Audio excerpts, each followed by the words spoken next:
চোখে সর্ষে ফুল দেখতে চান না কেউই, তবে ওরা ব্যতিক্রম।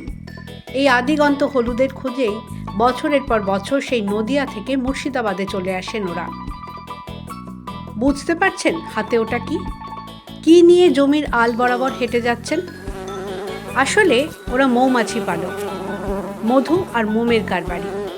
শীতের শুরুতে মাঠ হলুদ হতে শুরু করলেই মুর্শিদাবাদ জেলার হরিহরপাড়া, চোয়া সহ বিস্তীর্ণ এলাকায় ভিড় জমান নদিয়া থেকে আসা এই মধু পালকরা। সঙ্গে নিয়ে আসেন তাদের পশুদের। ক্ষেত লাগোয়া জমিতে সার বেঁধে রাখা সারি সারি বাক্স। আসলে এগুলো হলো মৌমাছিদের বাড়ি। প্রত্যেকটা বাড়িতেই অবাক করা সামাজিক শ্রেণীবিন্যাস।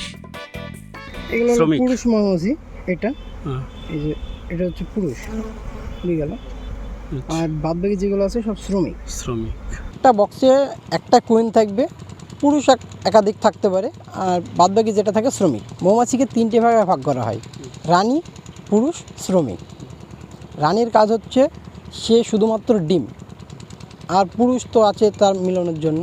আর শ্রমিকের কাজ হচ্ছে মধু সংরক্ষণ, ডিম বাচ্চা, মানে যাবতীয় যত বাক্সর কাজ, সমস্ত কাজ হচ্ছে শ্রমিকের। এক একটা বক্সে আনুমানিক 10,000। সকালে খুলে দেওয়া হয় বাক্স, সঙ্গে সঙ্গেই মৌমাছিরা ছড়িয়ে পড়ে সর্ষে ক্ষেতের জমিতে। দিনভর ফুল থেকে মধু সংগ্রহ করে দিনান্তে ফিরে আসে বাক্স বাড়িতে। এরপর বাক্সের মধ্যেই চাক বানিয়ে সেখানে মধু সঞ্চয়ের পালা। আর সেই মধু সংগ্রহ করে জীবিকা নির্বাহ করে মৌমাছি পালকরা। সঙ্গে মেলে মোমো। তো ইন্টারেস্ট বলতে এটা একটা আধুনিক ব্যবসা, মানে এই ব্যবসাটার প্রতি আমার আলাদা একটা মায়া ছিল। প্রথমত যখন আমি এই ব্যবসার মধ্যে আসি তখন খুব ভয় লাগতো, কারণ এই মৌমাছির একটা কামড় আছে, এর একটা জ্বালা যন্ত্রণা আছে। এগুলো আস্তে আস্তে আমাদের সবই অভ্যাস হয়ে গেছে, এখন কিছু মনে হয় না। আর এই কাজটা থেকে আমাদের রুটি রোজগার, সংসার সব কিছুই চলে যায়। মধু পাওয়ার জন্য কিন্তু অপেক্ষা করতে হয় ভালো আবহাওয়ার জন্য। মানে অফ সিজনে ওকে খাবার খাই বাঁচিয়ে রাখতে হয়। সিজনের টাইমে ফুল যখন আসে সেই টাইমটায় ফুলের টাইমে আসতে হয়। আকাশ ভালো থাকলে 5-7 দিন, 7 দিন অবধি টাইম। আকাশ ভালো বলতে কোন এটা ভালো হয়? আকাশটা ভালো যদি আবহাওয়া ঠান্ডা থাকে, হালকা কুয়াশা পড়ছে, তাহলে ভালো।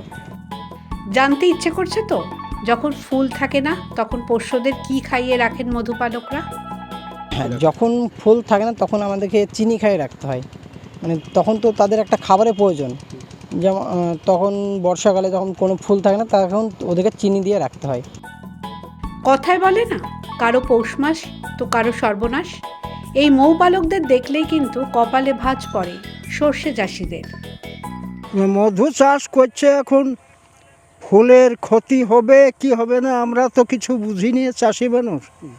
এবার মধু করছে, ওরা নিয়ে চলে যাচ্ছে, আমাদেরকেও একটু চাহিলে আর দেয় না। অসুবিধে কিছু হচ্ছে না, তো 5 দিন যাচ্ছি, মাছিতে এসে কামড়াচ্ছে।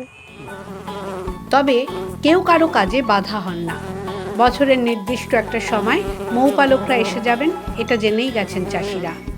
অনেক অসন্তোষ থাকলেও কটা দিন একটু মানিয়ে বুঝিয়েই নেন মুর্শিদাবাদের চাষিরা। মুর্শিদাবাদ থেকে মামিনুল ইসলামের রিপোর্ট, দ্য ওয়াল।